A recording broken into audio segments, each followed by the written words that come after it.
आहे ते आपण उभा केलेले आहेत। काय सांगाल या शाळेचं वैशिष्ट्य आणि इथून पुढच्या काय योजना आपण या शाळेसाठी असतात?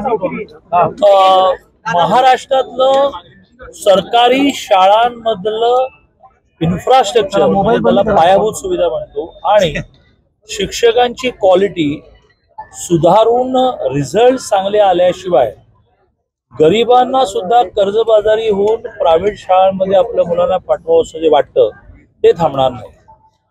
14 ते 19 माननीय देवेंद्रजी मुख्यमंत्री असताना यात सुधार करण्याची सुरुवात झाली, ज्यात प्रामुख्याने एवढं सगळं इन्फ्रास्ट्रक्चर देऊनही प्रायव्हेट स्कूलमध्ये जाणाऱ्या गरीब आईवडिलांच्या मुलांची 25% फी म्हणजे 25% ऍडमिशनची फी सरकार भरणार असा आपण निर्णय केला। त्यातून ही बऱ्याच शाळेत जायला लागली आणि जिल्हा परिषद महानगरपालिकेच्या शाळांना खूप पैसे द्यायला सुरुवात केली। पैसे घ्या पण इमारत चांगली उभी करा, ग्राउंड चांगलं उभी करा, शाळेला कंपाऊंड असलं पाहिजे, लायब्ररी असली पाहिजे, लॅबोरेटरी असली पाहिजे, मुलींची टॉयलेट असली पाहिजे, शिक्षक चांगले असले पाहिजे। तर ह्या सगळ्यातून उत्तम प्रगती सुरू असताना सरकार गेलं आणि ते सरकार गेलेलं असताना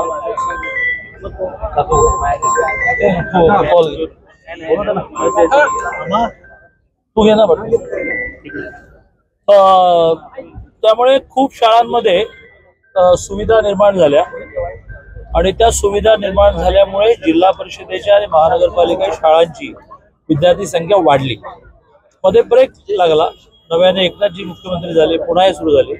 मुख्यमंत्री माझी सुंदर शाळा या योजनेच्या अंतर्गत खूप शाळांना पैसे देणं सुरू आहे।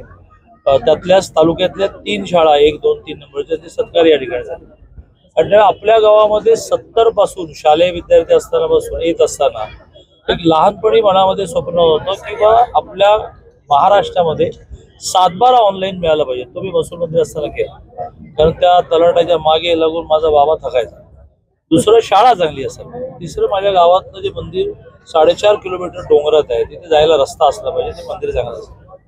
तर त्यातल्या जवळजवळ सगळ्या गोष्टी सोनवडे घाटापासूनच्या गोष्टी पूर्ण करण्यामध्ये मला यश मिळालं। माझं राहिलेलं जे काम आहे ते प्रकाश आंबेडकर आमदार करत आहेत, त्यामुळे त्यांनाही माझं खूप सपोर्ट आहे। त्यांनी अटलजींच्या ओजस योजनेमध्ये जे शाळेला 1 कोटी मिळवले होते ते मधल्या काळात सरकार गेल्यामुळे ठप झालं, त्याला त्यांनी नवीन योजनेमध्ये टाकलं। बाबासाहेब आंबेडकरांच्या नावाने जी योजना सुरू आहे आणि ते स्वप्न आमचं पूर्ण केलं। त्यासमोर त्यामुळे स्वाभाविक माझा भावनिक विषयाचं कारण खानापूर हा माझा राजकीय परिचय नाही।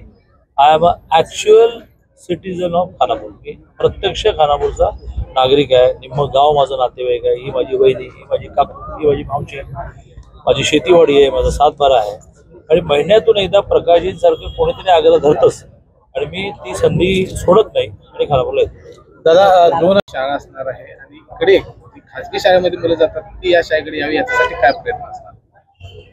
जिल्हा परिषदची शाळा आणि अलीकडच्या काळामध्ये पालकांची बदललेली मानसिकता या सगळ्यांच्या वरचं एक अत्यंत चांगलं सोल्युशन म्हणून आजच्या या खानापूरच्या शाळेकडे आपण सगळेजण बघू शकतोय। अलीकडे प्रायव्हेट शाळा, इंग्रजी माध्यमांच्या शाळा यांच्याकडे जाण्याचा पालकांचा ओढा वाढलाय आणि अशा वेळेला जिल्हा परिषदच्या शाळा जर दर्जेदार झाल्या तर बघता बघता सगळ्या पालकांना अत्यंत चांगल्या पद्धतीचे एक उत्कृष्ट माध्यम की जे वर्षानुवर्ष यापूर्वी जिल्हा परिषदच्या शाळा हेच माध्यम आपल्या सर्व मुलांच्यासाठी आणि नवीन पिढीसाठी होतं, तशाच पद्धतीची जिल्हा परिषदची शाळा आज आपण खानापूरमध्ये सुरू केली। या शाळेचं वैशिष्ट्य असं आहे की जिल्हा परिषदच्या डॉक्टर बाबासाहेब आंबेडकर आदर्श शाळा योजनेतून ही या शाळा सुरू केलेल्या आहे। या माध्यमातून ज्या पद्धतीची दर्जेदार इमारत या ठिकाणी उभा केलेली आहे त्याच पद्धतीने दर्जेदार शिक्षणाची सुद्धा हमी शिक्षण विभागाच्या वतीने घेतल्यामुळे बघता बघता कॉन्व्हेंटमध्ये जाणारे, प्रायव्हेट हायस्कूलकडे जाणारे सर्व पालकांची मुलं या शाळेमध्ये येतील आणि भविष्य काळामध्ये जिल्हा परिषदच्या शाळा हे अधिक चांगल्या पद्धतीने सर्वसामान्य कुटुंबातल्या विद्यार्थ्यांच्यासाठी अतिशय उपयुक्त ठरतील। त्यासाठी या शाळेच्या आजच्या कार्यक्रमाचा हा संपूर्ण समारंभ आपण आयोजित केला होता। काही दिवसांनी